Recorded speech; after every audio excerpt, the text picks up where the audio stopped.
अस्सलाम वालेकुम my YouTube family. तो आज मैं आपकी खिदमत में हाज़िर हुई हूँ अचार गोश्त की इंतहाई इजी रेसिपी लेके, जो कि हर एज के अफराद इसको बना सकते हैं। तो इसके लिए मैंने सबसे पहले चिकन ले लिया है और टमाटर की प्यूरी बना ली है। 4 अदद ये टमाटर हैं। इसके बाद हमने इसको बनाने का प्रोसेस स्टार्ट करना है। सबसे पहले हमने एक बर्तन ले लेना है, उसके अंदर हमने कुकिंग ऑयल ऐड कर देना है। कुकिंग ऑयल ऐड करने के बाद हमने इसमें बाकी की चीज़ें ऐड करनी हैं।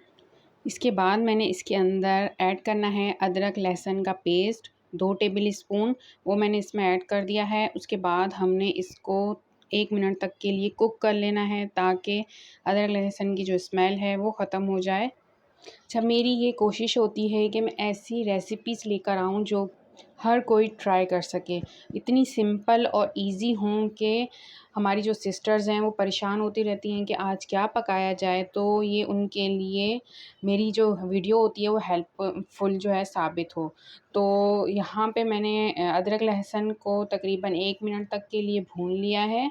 अब मैं इसके अंदर चिकन को ऐड कर देती हूँ।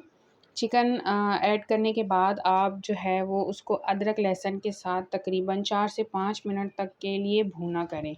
इसकी वजह ये है कि चिकन की जो स्मेल होती है उसको हमें ख़त्म करना होता है। आप चिकन की कोई सी भी रेसिपी बनाएं। तो मेरी बहनें जो क्या करती हैं कि इतनी मेहनत करती हैं किसी भी रेसिपी को ट्राई करने के लिए, बाकी पॉइंट्स को बड़ा नोटिस करती हैं कि ये इसमें ऐड करें, ये मसाले ऐड करें, लेकिन जो उसका चिकन का मेन एक होता है कि चिकन की स्मेल सालन में से ना आए, वो वाला वो करना भूल जाती हैं, चिकन को फ्राई नहीं करती हैं अदरक लहसुन के साथ। तो आप सबसे पहले चिकन की जो भी रेसिपी बनाएं, चिकन को अदरक लहसुन के साथ 4 से 5 मिनट भून लिया करें। उससे क्या होगा, चिकन की स्मेल ख़त्म हो जाएगी और आप कोई सा भी सालन बनाएँ, कोई रेसिपी बनाएँ या फ्राई चिकन बनाएँ, तो चिकन का जो स्मेल का मसला होता है वो नहीं होगा। तो जो एंड में बन के कोई सी भी रेसिपी बनेगी वो बड़ी परफेक्ट बनेगी। तो यहाँ पे चिकन को आप देख सकते हैं कितना प्यारा सा मैंने गोल्डन सा कलर दे दिया था। उसके बाद जो टमाटर की प्यूरी है वो मैं इसमें ऐड कर दूँगी। टमाटर की प्यूरी ऐड करने के बाद हमने इसको अच्छे से कुक करना है, ताकि टमाटर का जो कच्चापन है ना वो भी ख़त्म हो जाए और टमाटर अच्छे से गल जाएँ। और उस वक़्त तक हमने इसको भूनना है जब तक कि ऑयल जो है वो सेपरेट नहीं हो जाता इससे और टमाटर अच्छी तरह से गल नहीं जाते। तो मैं इस तरह आपसे शेयर कर रही थी कि मैं इस तरह की रेसिपीज़ लेकर आती हूँ जो मेरी सिस्टर्स के लिए हेल्पफुल हों, कि अचानक से जैसे मेहमान आ जाते हैं तो आपके पास झटपट सी कोई एक रेसिपी हो जो आप फ़ौरन से बना लें, और इतनी सिंपल और आसान हो कि जो मेरी यूट्यूब फैमिली है उसका कोई भी मेंबर उसको आसानी से बना सके। चाहे वो मेल हो, फीमेल हो या टीनेजर हो, कोई भी हो, इतनी आसान रेसिपीज़ होनी चाहिए कि हर कोई उसको फ़ॉलो कर सके।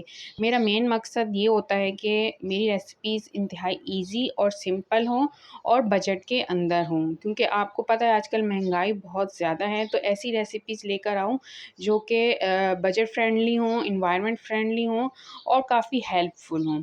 तो यहाँ पे आप देखें कि चिकन जो है वो अच्छी तरह से जो है वो टमाटर के साथ कुक हो चुका है। ऑयल जो है ना आप देख सकते हैं कि सेपरेट होना स्टार्ट हो गया है।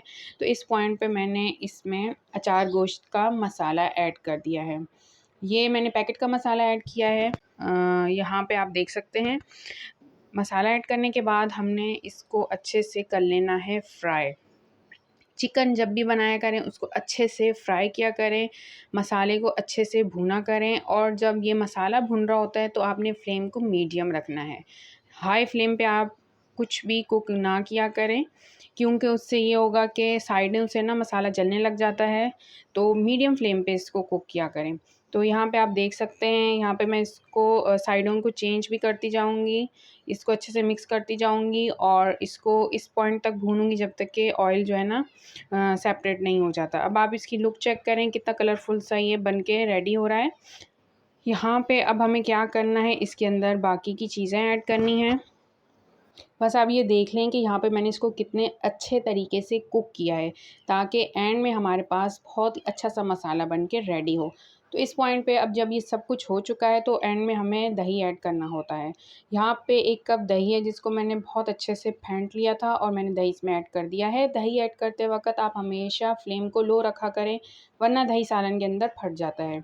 यहाँ पे मैंने दही ऐड कर दिया है। दही ऐड करने के बाद हमने इसकी बहुत अच्छे से कर लेनी है मिक्सिंग, और मिक्सिंग करने के बाद आपने क्या करना है, इसको फिर मीडियम फ्लेम पे ले आना है, और मीडियम फ्लेम पर लाने के बाद आपने इसको तकरीबन 2 से 3 मिनट तक के लिए कुक करना है अच्छे तरीके से।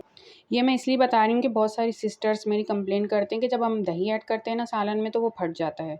तो यहाँ पे मैं इसको कर दूँगी कवर 2 से 3 मिनट तक के लिए, ताकि ये सारे मसाले जो है ना चिकन के अंदर बहुत अच्छे से फ्लेवर ले आएँ। यहाँ पे आप देखें 3 मिनट के बाद जब मैंने इसको खोला है तो आप इसकी लुक चेक करें, कितना यम्मी और मज़ेदार सा ये सालन बन के अचार गोश्त का रेडी हुआ है। आप देखें ऑयल भी ऊपर आ चुका है और मसाला कितना मज़ेदार सा रेडी हुआ है।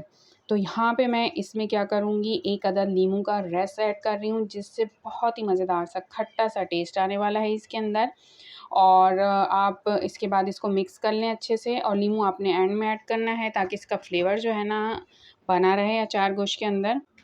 तो आप देख सकते हैं कितना मज़ेदार सा ये अचार गोश्त ग्रेवी के साथ रेडी हो चुका है। हरी मिर्च से मैंने इसको गार्निश कर दिया है। हरी मिर्च की जो खुशबू आती है जब आप इसको कवर करेंगे तो मज़ा आ जाएगा आपको हरी मिर्च की खुशबू से। यहाँ पे मैंने इसमें धनिया भी गार्निश के लिए ऐड कर दिया है। और अब आप देख सकते हैं इसकी फ़ाइनल लुक, ये बहुत ही मज़ेदार सा अचार गोश्त मसाला बनके रेडी हो चुका है। तो आपको वीडियो अच्छी लगी हो तो लाज़मी लाइक कीजिएगा, मेरे चैनल को सब्सक्राइब भी ज़रूर कीजिएगा। मुझे आपकी सपोर्ट की बहुत ज़रूरत है। दुआ में याद रखना। मिलते हैं नेक्स्ट वीडियो में। अल्लाह हाफ़िज़।